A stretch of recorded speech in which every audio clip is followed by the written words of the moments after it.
ary andresy fepetra na pasitera nizaniza mijoro amin'ny tele na amin'ny Facebook amin'ny vakjery manaratsy ny fombandrazana tsy ekerantsony zany amin'ny tany masina ity.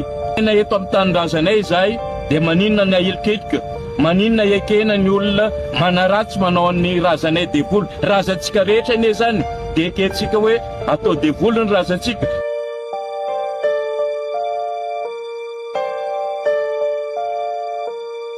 Eto anentanako mpitondra fanjakana omeo sehatra ny kolotsaina malagasy sy ny ara-drazana, omeo sehatra ny olobe isamparitra fa aza atao unilatéral ny famanany olana eto Madagasikara ka tsy maintsy FFKM no amany olana fa tsy ny kristianina rery no nandrodana an'izao fitondrana zao.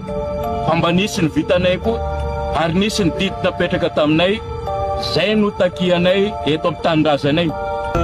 Mifiloha efa kristianina satria mitondra zao efa kristianina dia alaim-panahy izy ireo andeha andoro toerana faty, andoro toerana masina.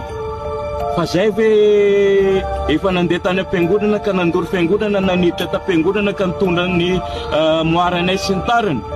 Asy fanajana, zay ny zavatra takianay eo, apetrao ny kolotsain'ny fifanajana, fifandeferana amin'ity tany ity mba tsy hisiany ato.